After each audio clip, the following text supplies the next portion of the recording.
한국의 전통 종교인 무교에서는 자기가 필요할 때에 무당을 찾아갑니다. 질병이 걸려서 질병을 낫기 위해서 굿을 한다든지 그런 필요가 있을 때에 무당을 찾아가고 또 자기 집에 불러서 굿을 하고, 또는 자기가 무슨 중요한 일을 결정을 할 때에 미래의 그 일에 대한 확신이 없으니까 점을 치기 위해서 점쟁이에게 가고, 그리고 그 외에 달리도 무당을 가까이 할 일이 없죠. 또 오랫동안 한국을 지배한 불교는 세속의 삶에 지치고 삶의 고통에 눌려서 그런 고통으로부터 좀 자유함을 얻고 마음의 평안을 얻고자 할 때에 부처님을 찾고 절을 찾아서 스님에게 기도를 받고 그러게 합니다. 그 기독교도 이러한 종교들 속에 나의 종교냐, 무엇이 그것들과 다르냐, 이걸 좀 오늘 교회 창립기념 주일에 좀 교회의 의미가 뭔지, 기독교의 존재 의미가 무엇인지, 나는 왜 그리스도인이 되었는지, 이런 것들을 좀 생각을 해보고 싶습니다. 교회는 여러분 지금 이 자리에 앉아 계시듯이 아주 자주 모여요. 방금 말씀드린 대로 필요할 때에 무당을 찾아가고는 속세의 절망을 느끼고 뭔가 마음에 고통이 심해서 평안을 얻고자 할 때에 찾아가는 그런 종교들과 달리 교회는 열심히 모여요.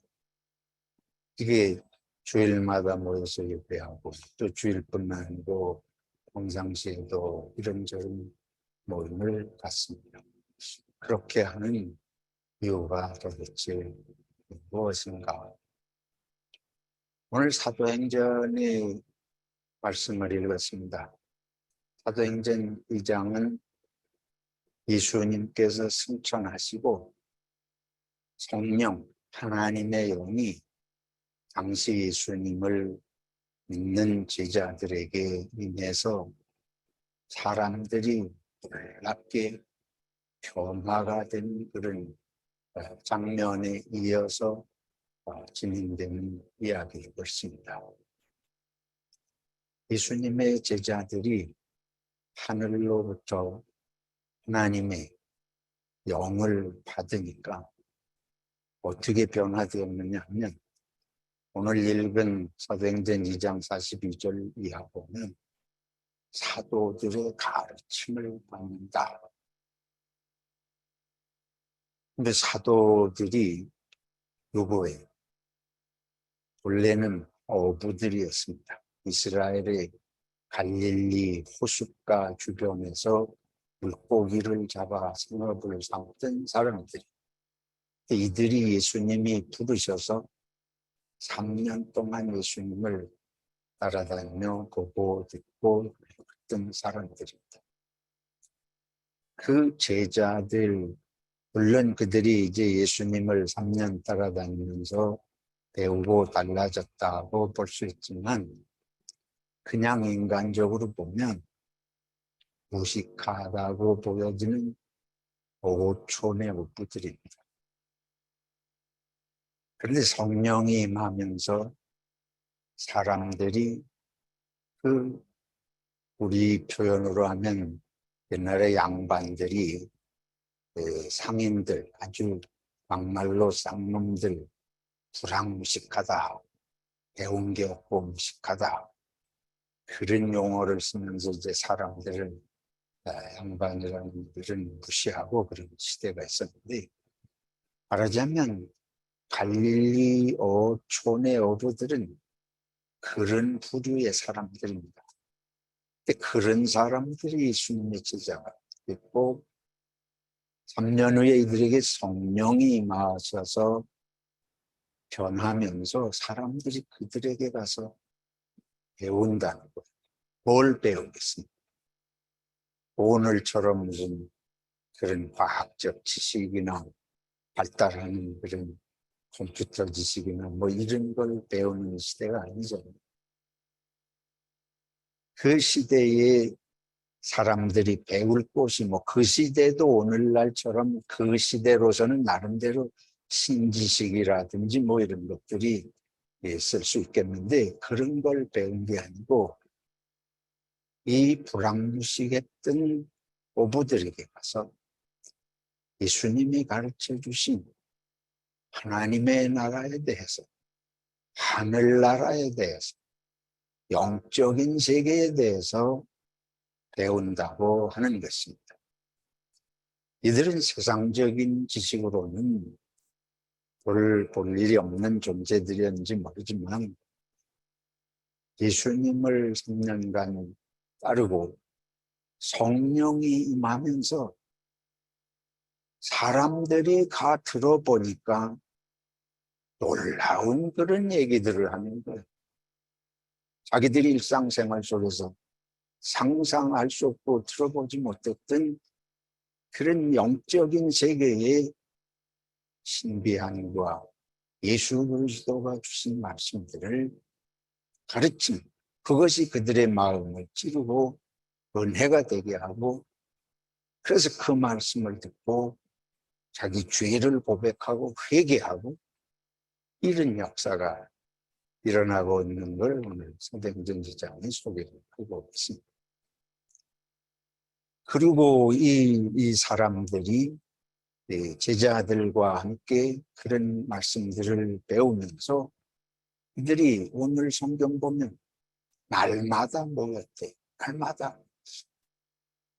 자기 할 일도 바쁜데 오늘날 얼마나 개인주의적인 시대입니다.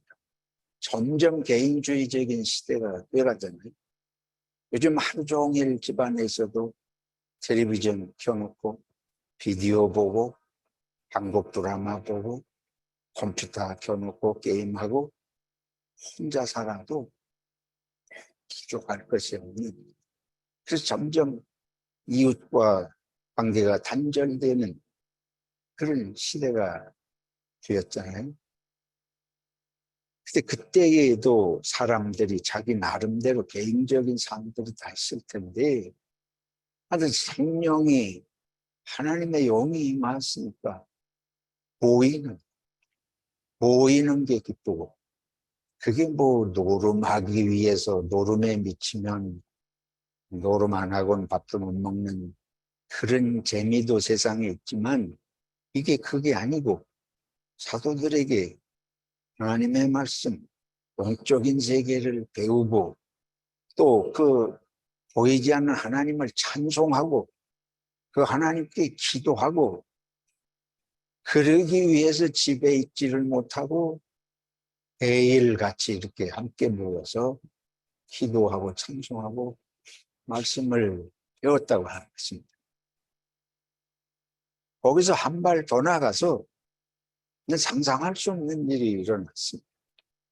자기들의 재산을 다 팔아서 사도들 앞에 갖다 내어놓고 그걸 공통으로 썼다는 거예요.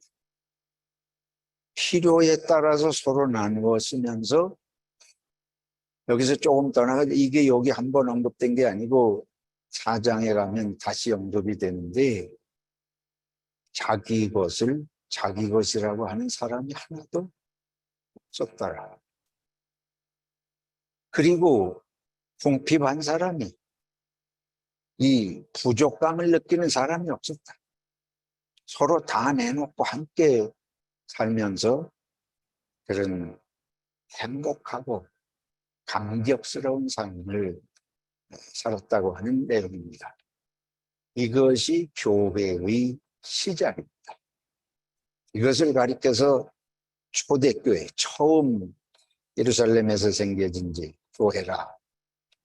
오늘 그 말씀인데, 자, 이런 교회가 어떻게 해서 시작이 되었는가? 오늘 마태복음 16장을 읽었습니다. 여기는 예수님께서 제자들과 함께 전도하시면서, 전도라고 하는 건 하나님의 나라의 그런 영적인 말씀, 비밀들을 가르쳐 주시는 사람들에게 그걸 이제 알려주러 다니는 건데, 전도하러 다니시면서 이제 마을들을 이렇게 걸어서 다니시면서 전도하시잖아요. 근데 가이사라 빌립보라고 하는 도시에 가서 전도를 하게 되었습니다. 근데 가이사라 빌립보라고 하는 이 도시는 여러 차례 들으셔서 아시지만, 가이사라라고 하는 거는 시저, 로마 황제를 가리켜서 가이사라고 부릅니다. 그러니까 로마가 당시에 유럽과 지중해와 아프리카까지 침략을 해서 지배를 했지 않습니까? 근데 이제 이스라엘도 로마가 지배하는 시대입니다.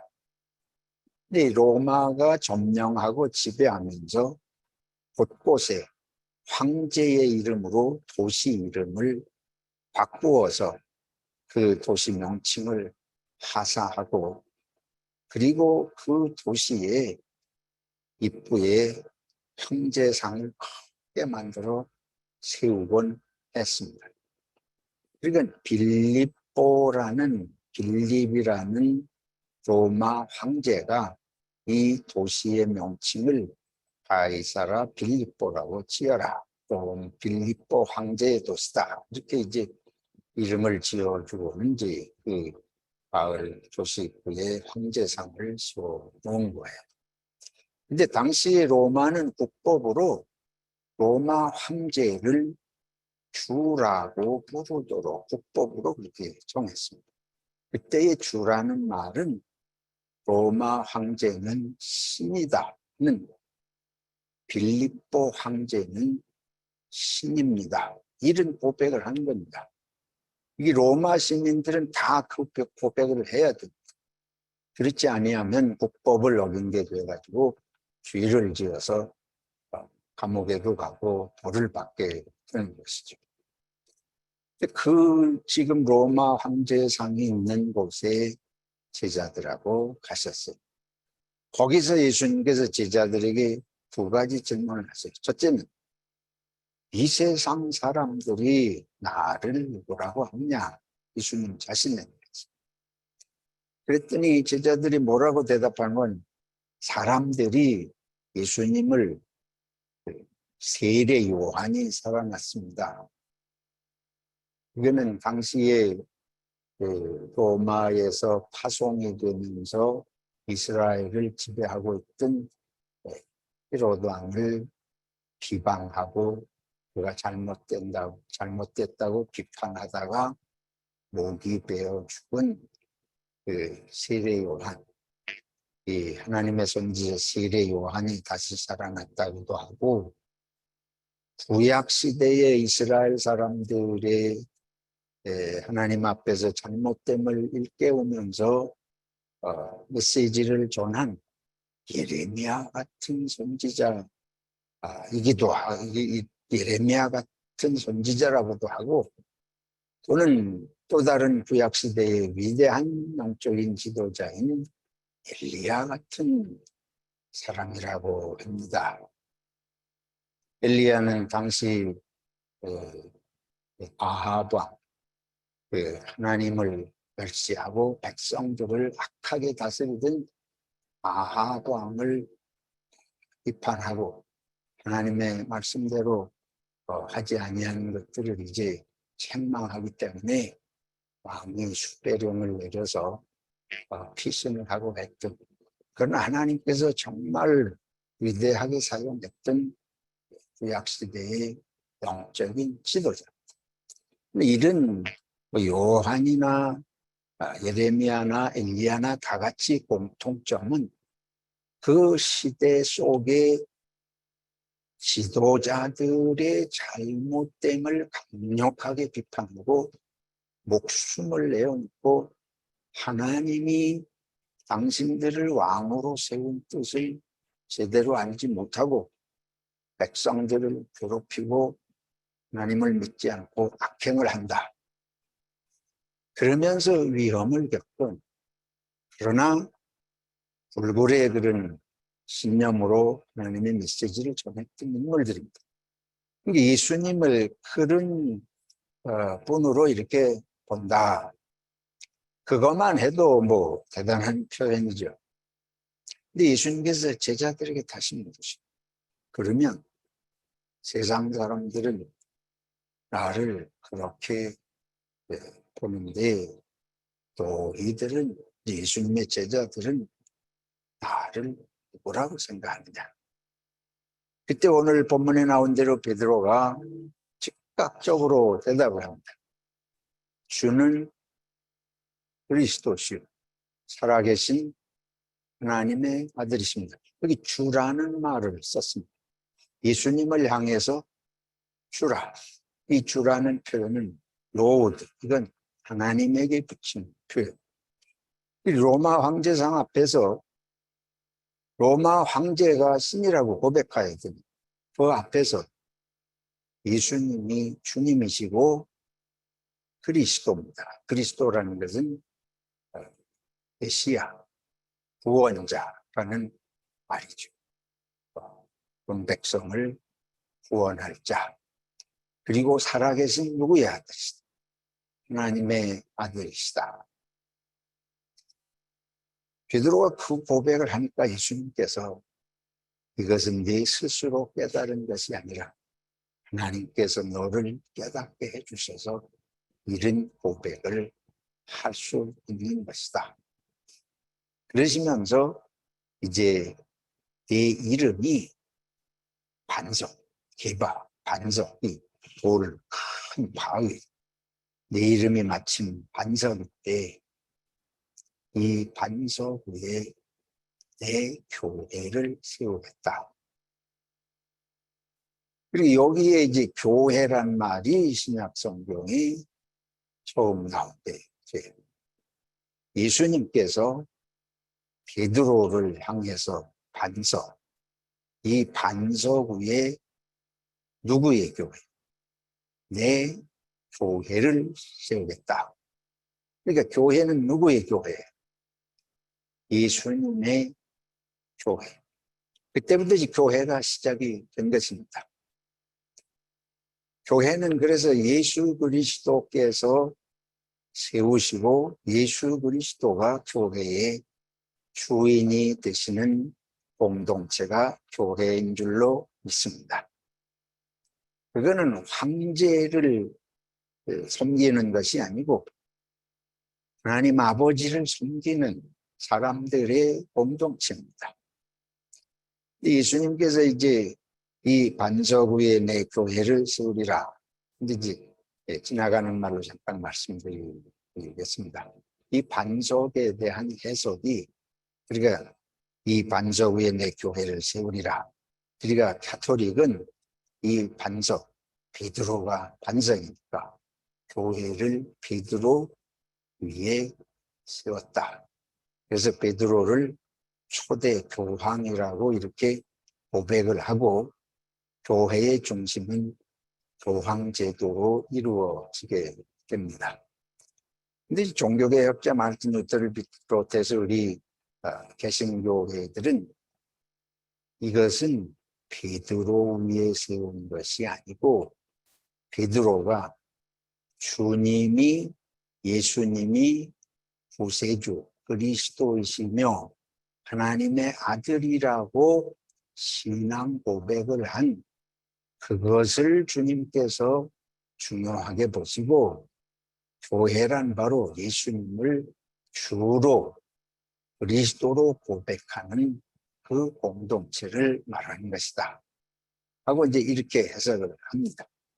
근데 제가 볼 때는 뭐 둘 다 우리들이 나름대로 의미가 있습니다. 우리가 현실적으로 뭐 사람이 교회잖아요. 교회는 이 건물은 교회당이고 교회란 사람들의 모임이잖아요. 그러니까 예수님께서 베드로, 근데 이제 가톨릭은 당시의 교회가 새로 생겨나기 시작하는 때니까 사람들이 뭔가 확실한 그런 눈에 보이는 근거를 가지고 교회가 이제 이렇게 확립이 돼갈 필요성이 있었죠. 그래서 가톨릭은 교황이라고 하는 그 권위와 이 교회라고 하는 제도, 교황과 교황의 제도, 그 교황 밑에 뭐 주교가 있고 여러 이런 신부님들이 계시고 현실적으로 제도가 있고 사람이 있어야 교회가 서가고 운영이 돼 가니까 그걸 강조했다고 볼 수가 있겠습니다. 그건 뭐 굳이 뭐 나쁘다고 볼 일은 아니에요. 근데 이제 이게 세월이 가면서 처음에는 그 초대 교회 사도들이 오늘 사도행전을 읽었잖아요. 사도들이 성령에 충만해서 날마다 모이고 말씀을 가르치고 배우고 찬송하고 모든 걸 내어놓고 공동생활하고 그거는 뭐 순수한 사랑과 신앙의 공동체. 거기서는 뭐 교황이라는 말은 베드로가 쓴 말도 아니고 나중에 이제 다 후세에 붙여진 말인데 그 사도들이 제자들이 얼마나 훌륭해. 그 위에 교회가 세워진 게 사실 아닙니까? 그러니까 그걸 부인할 수 없어요. 그 초대교회 공동체 없이 오늘의 교회가 있을 수 없습니다. 그걸 이어져 내려오는 거예요. 그 사도들과 초대교회 제자들이 그렇게 훌륭하게 너무도 귀한 신앙생활을 했으니까 우리가 항상 그걸 본받을 필요가 있고 그것을 계승해 내려오는 것이 교회의 중요하다고 이렇게 할 수 있는데 문제는 그렇게 순수하고 감격적이고 아름답고 은혜롭게 시작된 것이지만은 세월이 가면서 인간인지라 변질이라 그럴까요? 부패가 일어날 수 있어요. 근데 실제로 역사 속에서 그렇게 돼간 거예요. 교황과 교황 제도를 비롯한 교회 제도 자체에 너무 치중하다 보니까 사람이 교만해지기도 하고 성경의 본래 하나님 나라의 정신을 상실하는 일도 발생하죠. 그래서 이것을 다시 이 부패한 현실 속에서 성경의 본래적인 정신, 예수님이 본래 가르쳐 주신 정신, 초대교회의 성도들이 성령 받아가지고 모든 것을 함께 사랑하며 살던 그 교회의 정신을 회복하자. 그래서 일어난 것이 개신교회의 종교개혁입니다. 자, 이 종교개혁, 뭐 유럽에서 일어났지만 이제 아시아에도 교회가 전파돼서 이렇게 오늘 저희들이 한국 사람으로 기독교인의 신앙생활을 하는데 오늘 교회는 어떻습니까? 가톨릭이 처음에 그런 순수함을 상실해가면서 부패한 공동체가 되어 같은 것 같이 종교개혁도 순수하게 성경으로 돌아가자. 하나님의 영광을 위해서만 살자. 이루고 외치던 것이지만 여러분 어떻게 생각하십니까? 지금 그런 교회가 있다고 보십니까? 우리들 자신부터 우리들도 교회에서 인간이 드러나기를 좋아하고 우리의 제도도 순수한 하나님의 나라의 그런 것을 표현하기보다 세속적인 것과 다를 바 없는 욕망들이 이 속에 스며들어서 또다시 한번 우리들은 제정신을 차려야 할 필요가 있는 그런 상황에 처해 있습니다. 핵심은 이것입니다. 예수 그리스도가 교회를 세우셨기 때문에 교회의 주인은 누구시다? 예수 그리스도시다. 처음에는 이것을 믿고 고백하고 모든 것을 예수 그리스도 앞에 내어놓고 서로 사랑하고 함께 살던 이것이, 그것을 잃어버리기 시작하면 예수의 교회가 되지를 못하고 사람의 교회가 되고 제도 자체에 집착해서 하나님의 나라의 영성을 망각하고 사랑이 대신 시기와 질투와 분쟁의 현장이 얼마든지 될 수 있다고 하는 것입니다. 근데 세상은 그것을 보죠. 안에서 일어나는 일이 밖에라고 나타나지 않을 리가 없잖아요. 이제는 교회가 예수 정신을 잃어버리는 것뿐만 아니고 예수 정신하고 거꾸로 가면서 세상 사람에게 비판을 받는 정도가 됐는데도 부끄러운 줄을 모르고 그걸 계속해가는 이런 상황에까지 이른 것이 부인할 수 없는 저와 우리들의 현실의 모습입니다. 그래서 오늘 이 예수님의 말씀을 통해서 베드로 예수님을 주님으로 고백하고 그리스도로 고백하고 살아계신 하나님의 아들로 믿는 이 믿음을 다시 우리가 회복해야 이 교회는 교회인 줄로 믿습니다.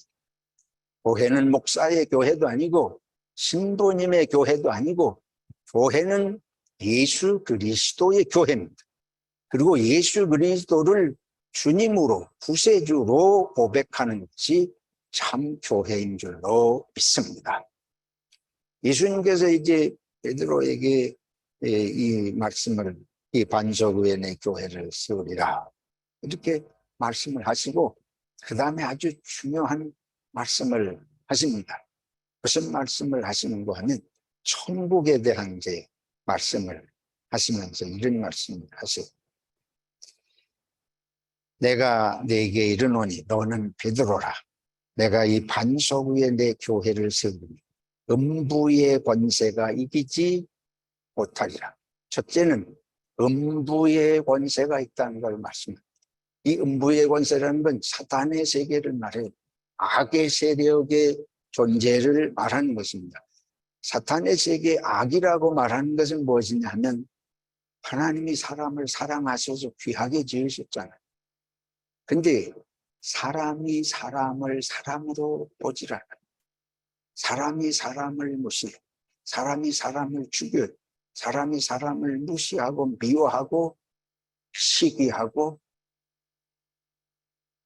여러분 요새도 어제 뉴스를, 어젯밤에 뉴스를 보셨겠지만은 이 러시아가 우크라이나 침공하고 거기에 무슨 바그너 그룹이라는 그런 용병들이 반란을 일으켜서 모스크바로 진격하다가 다시 모스크바에서 엄포를 놓으니까 그 프리고진이라고 하는 바그너 그룹의 수장이 벨라루스로 망명가고 뭐 이런 얘기를 혹시 들으셨는지 모르겠어요.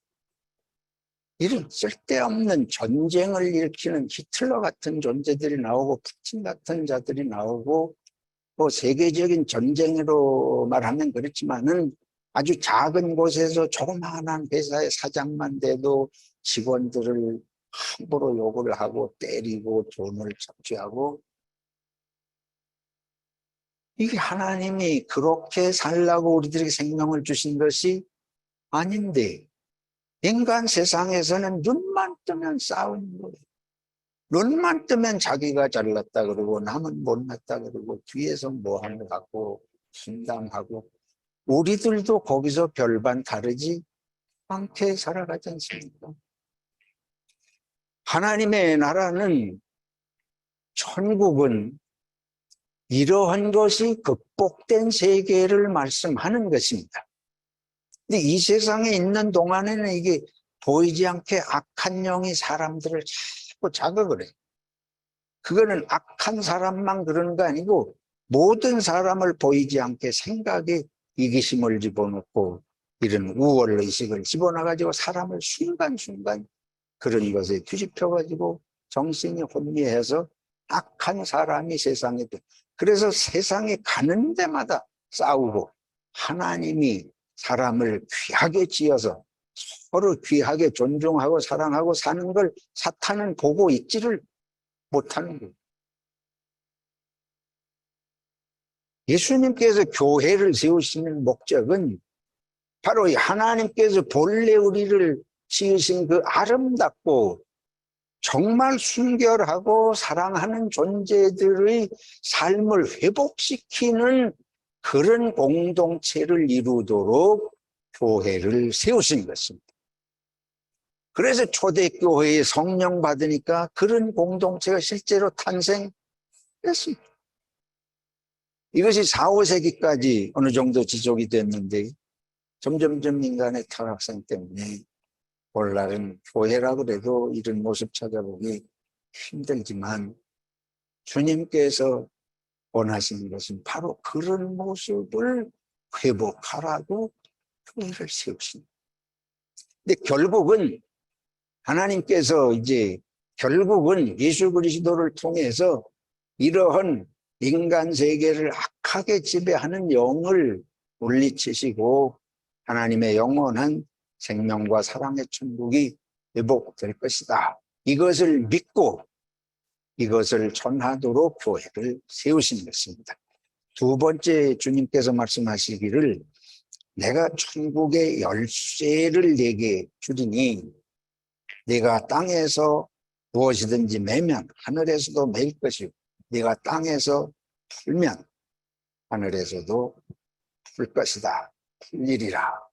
참 어려운 말이에요. 무슨 말씀이냐면 이 천국에는 누구나 다 들어가는 것은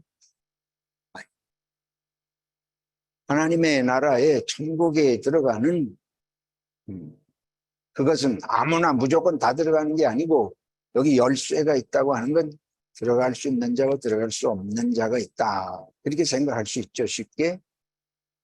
그 열쇠가 무엇이냐 하면 이 베드로에게 이 반석 위에 교회를 세우리라 하고 내가 네게 이 열쇠를 준다. 그 말은 그 열쇠가 어디에 있다? 교회에 있다는 말씀인 줄로 믿습니다. 교회에 천국의 열쇠가 있다. 그게 무슨 말이냐? 우리 여러분들입니다. 아시지만은 예수님이 이 세상에 오신 것은 우리의 일은 남을 시기하고 미워하고 죽이고 그러니까 죄를 행하는 이러한 우리의 죄됨을 모두 깨끗이 씻으시고 우리가 정말 사랑의 존재로 변화돼서 하나님의 나라를 이루고 이제 이 세상을 떠날 때 그 하나님의 영원한 천국에 가게 되겠는데 그 천국에 들어가기 위해서는 우리의 죄가 먼저 깨끗이 용서함을 받아야 되지. 그 일을 위해서 예수님 오시고 십자가를 지시고 우리 대신 죽으심으로 우리의 죄가 깨끗하게 용서받았는데 이거를 전파하고 다니라 하는 사명이 교회에 있는 줄로 믿습니다. 근데 교회는 그걸 믿는 거예요. 예수를 믿음으로 우리의 모든 완악한 죄의 본성이 깨끗이 용서함을 받고 예수 그리스도의 이름으로 어디에 간다? 천국에 간다. 하나님의 나라에 간다. 이거를 교회가 선포하라는 거예요. 교회에 놀라운 은혜가 여기 있습니다. 에베소서 2장에 뭐라고 그러신가 하면 아까 읽은 1장 22절 23절 교회는 만물을 충만케 하는 충만이다. 그건 무슨 소리인가 하면 바로 이 말씀입니다. 교회가 우리도 부족합니다. 이 세상에 죄 없는 사람이 없고 부족하지 않은 사람이 없어요. 완전한 사람은 존재하지 않습니다. 그런데 주님께서 구원하시는 것은 우리가 죄를 극복하고 완전해서가 아니고 예수 그리스도를 믿음으로 죄 용서받기를 갈망하고 내가 죄를 짓는 모습을 지니고 있지만 내 잘못된 걸 인정하고 하나님 앞에 깨끗함을 받기를 원하고 그것이 온전히 이루어지는 사랑이 온전히 실현되는 하나님의 나라에 가기를 원합니다. 그런데 예수님께서 그걸 이루어 주셨으니 내가 예수 그리스도를 믿습니다. 이 고백을 말하는 거예요. 이걸 고백하면 당신은 죄사함을 받았고 하나님의 천국의 시민이 되었습니다. 될지도 모릅니다가 아니고 이미 예수 그리스도 안에서 천국의 시민이 되었습니다 하는 걸 확실하게 선언하라는 것입니다. 교회는 그 선언할 수 있는 권위를 예수 그리스도로부터 부여받았습니다. 그래서 교회가 중요한 것입니다. 교인이란 이걸 믿는 사람. 이 믿음이 없으면 교회에 다니는 사람일 수 있습니다. 그래서 이 베드로에게 주님이 그리스도, 주님이 우리의 구세주라고 하는 걸 고백하는 그 신앙 고백이 교회예요. 그거를 고백하는 사람들의 공동체가 교회 공동체입니다. 그래서 이제 시간이 많이 가서 제 결론으로 나가겠습니다. 이걸 고백하는 사람들은 어떻게 살아야 되겠느냐. 그게 초대교회가 산 모습입니다.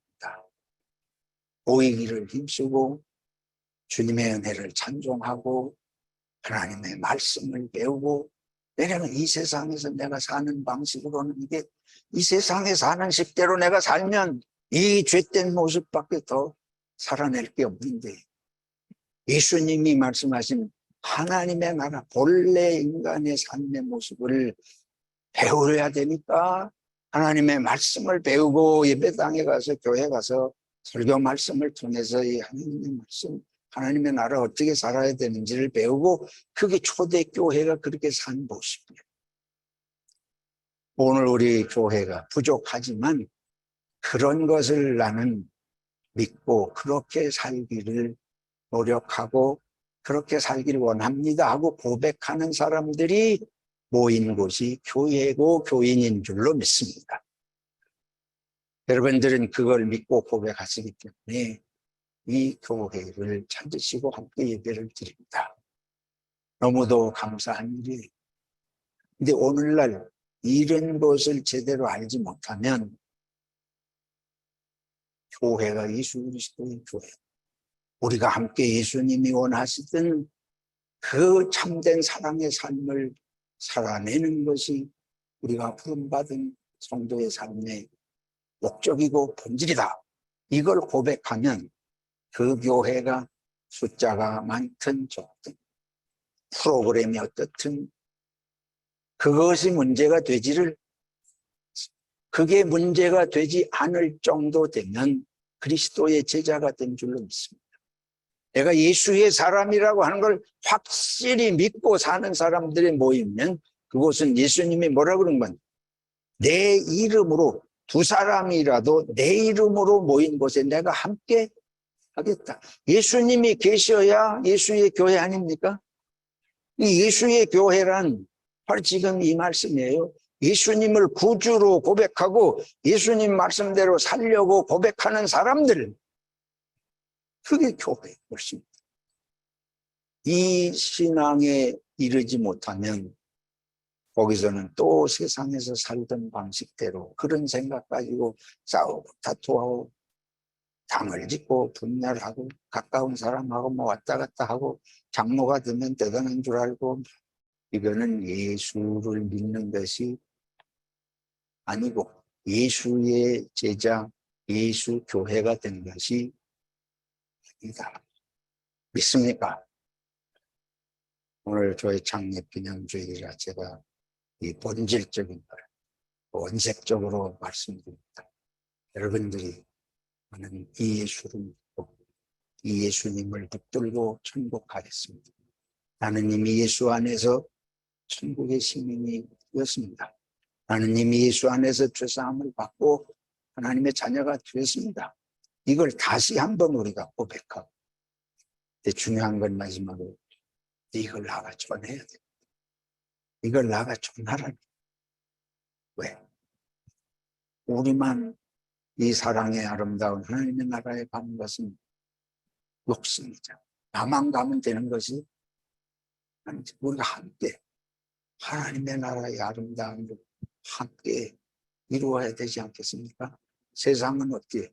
세상은 나만 장관이 되는데, 나만 서울대학 들어가는데, 내 자식만 삼성에 들어가는데, 하나님의 나라는 그런 곳이 아니에요. 그래서 세상에 가서 살면 아무리 노력을 해도 우리들이 서로를 인간으로 존중하고 사랑할 수 없어요. 그게 세상. 여러분, 한국에서는 삼성그룹이 가장 사람들이 들어가고 싶은 회사인데 법이 들어가고 있어요. 세계에서 가장 경쟁이 심한, 가장 시기 질투가 심한 곳이에요. 그 속에 들어가서 산다고 거기서 뭐 돈 몇 푼 더 받을는지 모르지만 잠 못 자요. 거기서 평화가 오지 않습니다.